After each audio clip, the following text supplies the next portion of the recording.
سواء علیہم استغفرت لہم ام لم تستغفر لہم، ان پر ایک جیسا ہے، آپ ان کی معافی چاہیں یا نہ چاہیں، لن یغفر اللہ لہم، اللہ انہیں ہرگز نہ بخشے گا، اس لیے کہ وہ نفاق میں راسخ اور پختہ ہو چکے ہیں۔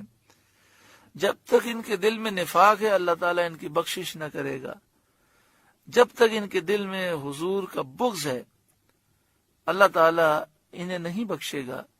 ان اللہ لا یہدی القوم الفاسقین، بے شک اللہ فاسقوں کو راہ نہیں دیتا۔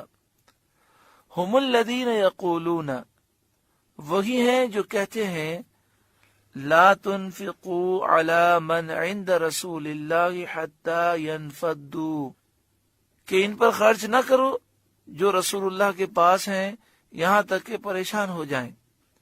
یعنی یہ کہتے ہیں کہ حضور کے اصحاب جو ہجرت کر کے مکے سے آئے ہیں ان پر خرچہ نہ کرو یہاں تک کہ غربت ان پر اتنی زیادہ آ جائے کہ مدینہ چھوڑ کے چلے جائیں۔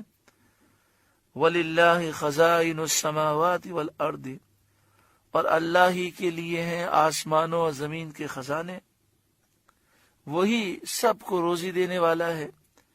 وَلَكِنَّ الْمُنَافِقِينَ لَا يَفْقَهُونَ، مگر منافقوں کو سمجھ نہیں۔ یقولون، وہ کہتے ہیں، لَئِن رَجَعْنَا إِلَى الْمَدِينَةِ، ہم مدینہ پھر کر گئے، اس غزوے سے لوٹ کر ہم مدینہ شریف واپس گئے، لَيُخْرِجَنَّ الْأَعَزُّ مِنْهَا الْأَذَلَّ، تو ضرور جو بڑی عزت والا ہے وہ اس میں سے نکال دے گا اسے جو نہایت ذلت والا ہے۔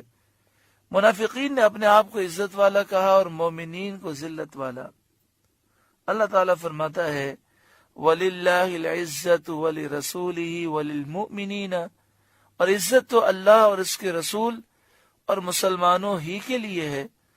وَلَكِنَّ الْمُنَافِقِينَ لَا يَعْلَمُونَ، مگر منافقوں کو خبر نہیں۔ اس آیت کے نازل ہونے کے چند ہی دن بعد عبداللہ بن ابی منافق اپنے نفاق کی حالت پر کفر پر مر گیا۔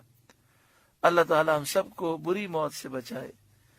لوگ کہتے ہیں اللہ ہمیں بری موت سے بچائے، اور بری موت کس کو سمجھتے ہیں کہ ایکسیڈنٹ ہو جائے، بم دھماکے میں مر جائے تو بری موت ہے۔ یہ بری موت نہیں ہے۔ بری موت اس کو کہتے ہیں کہ خاتمہ کفر پر ہو۔ بری موت اسے کہتے ہیں اس حال میں انسان مرے کہ اللہ ناراض ہو، اس کے حبیب ناراض ہو۔ ایک کافر بستر پہ مرتا ہے، بظاہر کوئی تکلیف ظاہراً نہیں ہوئی، نہ بم دھماکہ ہوا نہ کچھ بھی ہوا، پھر بھی اس کی موت بری ہے۔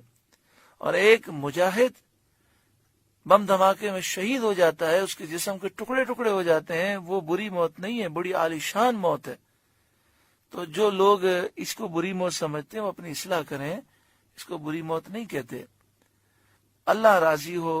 ہاں یہ ضرور ہے کہ دعا کرنی چاہیے کہ اللہ تعالی خاتمہ بالایمان خیر و عافیت کے ساتھ نصیب فرمائے۔ سورۃ المنافقون کا پہلا رکوع مکمل ہوا۔ اللہ تعالی اس رکوع کے نور سے ہمارے قلوب کو روشن منور فرمائے۔ اللہ ایمان پر ثابت قدمی نصیب فرمائے، نفاق کی زندگی سے بچائے، نفاق کی موت سے بچائے، خاتمہ بالایمان نصیب ہو، ایمان پر خیر و عافیت کے ساتھ حضور کی محبت میں، حضور کے قدموں میں، حضور کی جلووں میں اللہ شہادت نصیب فرمائے۔